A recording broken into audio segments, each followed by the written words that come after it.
TV सत्यमेव व्रतम। जालना जिल्ह्यात 11,491 bogus जन्म प्रमाणपत्र वाटप करण्यात आले। किरीट सोमय्या ज्या बांगलादेशी नागरिकांना खोटं प्रमाणपत्र दिलं गेलं त्यांच्या विरोधात फौजदारी कारवाई केली जाईल। सोमय्या ज्यांनी बोगस जन्म प्रमाणपत्र दिले अशा अधिकाऱ्यांवर कारवाई केली जाणार। सोमय्या महाराष्ट्रात बांगलादेशी रोहिंग्यांना भारतीय बनवण्याचा षडयंत्र देवेंद्र फडणवीसांनी उघडकीस आणला असल्याचं भाजपा नेते माजी खासदार किरीट सोमय्या यांनी सांगितलंय।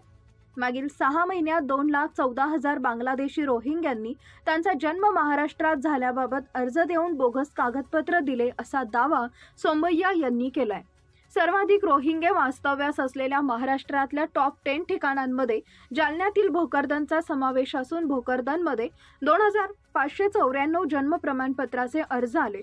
त्यापैकी 12 अर्ज सोडून बाकी अर्जांना मंजूर देण्यात आल्याची माहिती सोमय्या यांनी दिली आहे। बांगलादेशी नागरिकांना खोटे प्रमाणपत्र दिलं गेलं त्यांच्या विरोधात फौजदारी कारवाई केली जाईल आणि ज्या अधिकाऱ्यांनी हे प्रमाणपत्र दिलं अशांवर देखील कारवाई होणार असल्याचा इशारा सोमय्या यांनी दिलाय। जालना जिल्ह्यात 11,491 बोगस पद्धतीनं जन्म प्रमाणपत्र वाटप करण्यात आल्याचं सोमय्या यांनी म्हटलंय। जिल्हाधिकारी डॉक्टर श्रीकृष्ण पांचाळ यांची भेट घेतलेली आहे। काय विषय होता आणि काय नाही त्यांनी काय सांगितलं? महाराष्ट्रात बांगलादेशी आणि रोहिंग्यांना भारतीय बनवण्याचं एक षडयंत्र देवेंद्र फडणवीसनी उघडकीस आणलं आहे। गेल्या 6 महिन्यात 2,14,000 बांगलादेशी रोहिंग्यांनी त्यांचा जन्म 30 वर्ष 40 वर्ष 50 वर्ष 60 वर्षापूर्वी महाराष्ट्रात झाला होता असा अर्ज दिला, बोगस फर्जी कागदपत्र दिले। 1,13,000 लोकांना सर्टिफिकेट मिळालं, प्रमाणपत्र तहसीलदारांनी दिलं। हा अधिकार आधी मॅजिस्ट्रेटकडे होता। 2024 मध्ये ते तहसीलदारांना देण्यात आला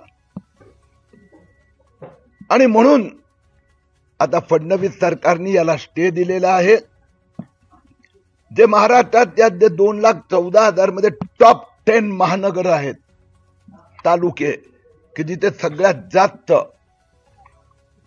त्यात मालेगाव आहे 4,000 अर्ज, सिल्लोड 4,800 अर्ज, अकोला, अमरावती आणि त्या टॉप 10 मध्ये एक भोकरदन आहे।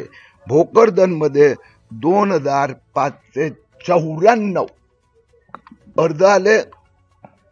यातना 12 सोडून सगळ्यांना मंजुरी देण्यात आली आहे। याची चौकशी झाली पाहिजे, फॉरेन्सिक ऑडिट केलं पाहिजे।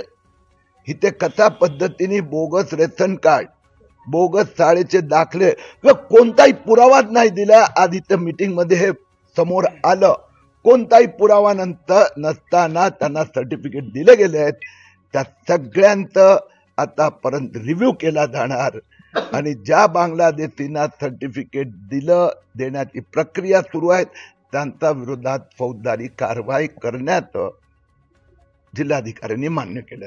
हा साधारण कालावधी किती वर्षाचा होता, म्हणजे कुठल्या वर्षापासून कुठल्या वर्षापर्यंत? वास्तविकरित्या आपल्याकडे 2023 पर्यंत इन्क्लुडिंग 2023 उशिरा जन्म प्रमाणपत्र, म्हणजे 60 वर्ष 80 वर्ष 50 वर्षापूर्वी जन्म झाला आणि दाखला घ्यायचा राहिला तर त्यांनी मॅजिस्ट्रेट कोर्टातून द्यायचं। 2024 पासून हे अधिकार आता बहुतेकांनी 50 वर्षात घेतले तर हा अधिकार तहसीलदारला दिला। विधानसभा निवडणुकीचा प्रचार आचारसंहिता सुरू झाली की महाराष्ट्रात एक मोठं षडयंत्र, जुलै ते डिसेंबर या महिन्यात 2 लाख अर्ज आले।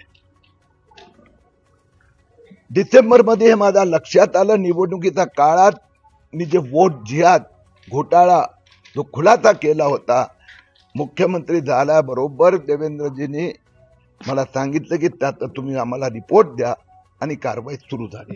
राज्यात आणि केंद्र सरकार, राज्यात आणि केंद्रामध्ये भाजपचं सरकार आहे, तुम्ही याच्याविषयी काही त्यांना सांगितले, माहिती दिली? हो, म्हणून 4-6 महिन्याचे अर्ज आले। देवेंद्र फडणवीस निवडणूक आचारसंहिता होती, मुख्यमंत्री झाल्याबरोबर पहिल्याच आठवड्यात हा निर्णय घेतला त्यांनी आणि त्यात 2 काम केलं. SIT बसवली. मालेगाव ते तहसीलदार नायब तहसीलदारांना सस्पेंड केलं. सगळ्या जिल्हाधिकाऱ्यांना दिले की याचा पुढे एकही प्रमाणपत्र देता येणार नाही. पूर्ण व्यवस्थित प्रक्रिया सुरू करू. आणि ज्यांना दिले गेले आहेत 1,23,000 त्यांचा प्रत्येक अर्ज रिव्ह्यू केला जाणार आणि ज्यांनी बोगस दस्तावेज दिले असेल त्यांच्यावर फौजदारी कारवाई. जालना जिल्ह्यात 11,491 आहे. त्या जिल्ह्यात आता जालना तालुका 2,179, बदनापूर 613, भोकरदन 2,594, जाफराबाद 1,010, अंबड 1,853, घनसावंगी 1353, परतूर 948 आणि मंता 941. हे जे सगळे तुम्ही आकडेवारी दिली ही सगळी ऑनलाईनची आकडेवारी. तर आता ही जी ऑनलाईनची प्रक्रिया आहे ही आता बंद करायचं काही आपण सूचना देणार आहे का? कारण हे जे हा जो प्रकार चाललाय सगळा हा ऑनलाईन वरतीच मिळतो. नाही, हे ज्युडिशियरी न्यायिक प्रक्रिया आहे. हे कार्यकारी दंडाधिकारीला अधिकार दिले आहेत, तहसीलदारला नाही. आणि त्यांनी जे न्यायालय ते चालवतात ना महसूलचा, तसंच हे काम ते न्यायाधीश म्हणून करतात. ही सगळी प्रक्रिया ऑफलाईन आहे, न्यायालयात चालते. ऑफलाईन चालली आहे सर. तर आता हे जे जेवढे याच्यातले तहसीलदार आहेत त्यांनी हे दिलेले त्यांना सावधान सस्पेंड करणार का? सर्टनली त्यांना जाब द्यावाच लागणार. म्हणजे मालेगाव ते तहसीलदार नायब तहसीलदार दोघे सस्पेंड झाले. जिथे जिथे तहसीलदारनी अति केलं असेल त्यांना जाब द्यावाच लागणार. भोकरदनमध्ये सगळ्यात जास्त तुम्ही आता आकडेवारी सांगितली की भोकरदनमध्ये सगळ्यात जास्त झालेला आहे आणि भोकरदन हा भाजपचा बालेकिल्ला आहे. मग तिथलचे अधिकारी भाजपच्या नेत्यांच्या बळी पडलेत असं तुम्हाला म्हणता येईल?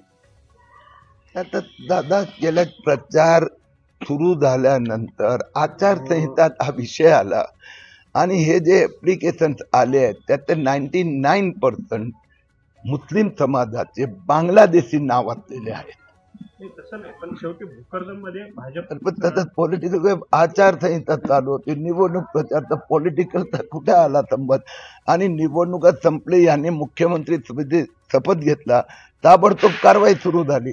निवडून येणारा जे उमेदवार आहेत ना नेते लोक आहेत ते आपल्या फेवरचेच अधिकारी कर्मचारी आपल्या मतदारसंघात. माझं असं म्हणणं आहे की त्यावेळी तर निवडणूक म्हणजे पॉलिटिकलचं अस्तित्वच नव्हतं ना. अस्तित्व नव्हतं म्हणजे आचारसंहिता चालू होती. ही सगळी प्रक्रिया 4-6 महिन्यात. मी याला पुढे जायचं आपल्याला विनंती करतो की वोट बँकच्या दृष्टीने नाही बघत, हे तर देशाच्या सुरक्षेच्या दृष्टीने आहे. काय आतंकवादीला जन्म प्रमाणपत्र दिलं असेल कसं कळेल? एक पुरावा नाही आहे, 1% करेक्ट नाही आहे. कारण की 99% ऍप्लिकंट मुस्लिम बांगलादेशी नावातले. कारण की इथे राहणाऱ्या मुस्लिम आणि हिंदूंनी ऑलरेडी 50 वर्षात काढलं आहे सर्टिफिकेट, दाखला घेतलेला आहे. हे बाहेरून आलेले आहेत. ओके, धन्यवाद.